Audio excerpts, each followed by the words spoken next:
बोलते थे कि निकम्मा है, नाकारा है, कुछ काम नहीं कर रहा है, खाली लोगों को लड़वा रहा है। दिनों में कई दिनों से लगातार ये सूचनाएं आ रही थी कि वो सचिन पायलट साहब के पक्ष में जो है प्रचार करने के लिए जो है कहा करते थे, जुड़ने के लिए कहा करते थे, विधायकों को जुड़ने के लिए कहा करते थे।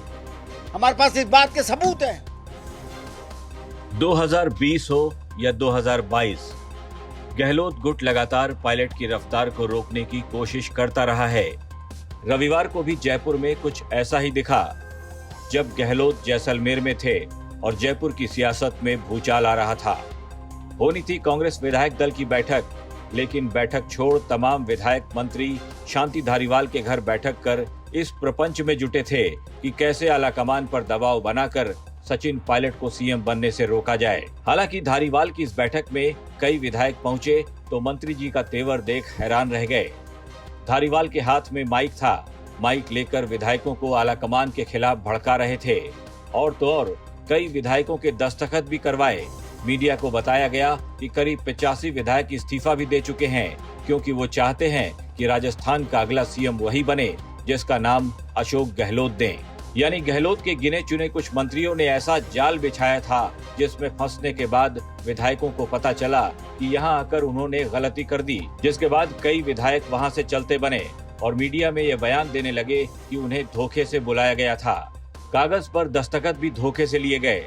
आलाकमान के खिलाफ गहलोत गुट की बगावत से बीएसपी से आए विधायकों ने अब दूरी बना रखी थी। राजेंद्र गुढ़ा से लेकर वाजिब अली तक सिर्फ आलाकमान का ही नाम लेते दिखे, क्योंकि उन्हें भी शायद इस बात का एहसास हो चुका था कि गहलोत गुट ने आलाकमान के खिलाफ बगावत करके गलती कर दी थी। लिहाजा बीएसपी वालों को डर था कि कहीं वो भी आटे में घुन की तरह न पिस जाएं। रविवार को जो मुख्यमंत्री आवास पे विधायक दल की मीटिंग बुलाई गई थी, उसका न हो पाना और उसके साथ सारा जो घटनाक्रम हुआ उसका होना बहुत ही दुर्भाग्यपूर्ण रहा।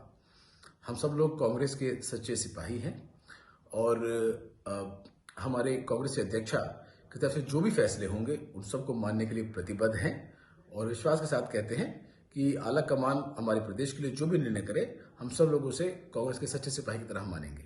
चुनावी समय में ये जो घटनाक्रम चल रहा है ये कांग्रेस पार्टी के लिए बड़ा दुर्भाग्यपूर्ण है और सबको अपनी भावनाएं रखने का अधिकार तो है, पर अपनी भावनाएं रखने के बाद सभी लोगों को पार्टी के हाईकमान का निर्णय स्वीकार करना चाहिए और हमको पार्टी हाईकमान पर सब चीज़ें छोड़ देनी चाहिए। पार्टी हाईकमान जो तय करेगा वो हमें मंजूर है और सबको उस पर पार्टी हाईकमान के साथ उनके निर्णय के साथ रहना चाहिए। बीएसपी के ये वही विधायक थे जिन्होंने संकट के वक्त गहलोत की सरकार बचाई थी और अब जब सीएम पद को लेकर सचिन पायलट के नाम की अटकलें उठी तो ये पाला बदलकर पायलट खेमे में चले आए। गहलोत की सरकार बचाने के बदले इन्हें इनाम में मंत्री पद से नवाजा गया, लेकिन अब ये प्रदेश के सियासी मौसम को भांप चुके हैं, लिहाजा गहलोत गुट से दूरी बना रखी है। मैं तो इस्तीफा जेब में रखता हूँ एनी टाइम। मैं आपको बताऊँ इसका ज्यादा फर्क है। आलाकमान का जो निर्देश होगा उनकी हम पालना करेंगे। आलाकमान जिसको भी मैंने पहले कहा था कि भरोसे लाल को भी यदि सीएम बना दिया जाए तो राजेंद्र गुड्डा उसका भी समर्थन करेगा। बीएसपी वाले विधायक और गहलोत गुट से अलग हो चुके कई विधायक ऐसा मानते हैं कि अगर 2020 में सचिन पायलट ने जो किया वो बगावत थी, तो फिर 2022 में गहलोत गुट के मंत्रियों ने जो करवाना चाहा, आखिर उसे क्या नाम दिया जाना चाहिए? क्योंकि बगावत तो बगावत होती है, फिर वो चाहे पायलट खेमे की हो या फिर गहलोत गुट करे। सवाल ये भी उठ रहे हैं कि जब मानेसर में जाकर बैठने वाले विधायक विश्वेंद्र सिंह, रमेश मीणा, ब्रजेंद्र सिंह ओला, मुरारी लाल मीणा और हेमाराम चौधरी को मंत्री बनाया जा सकता है, तो फिर पायलट या फिर पायलट के विधायकों को मुख्यमंत्री बनाने से अशोक गहलोत को परहेज कैसे हो सकता है? ब्यूरो रिपोर्ट, राजस्थान तक।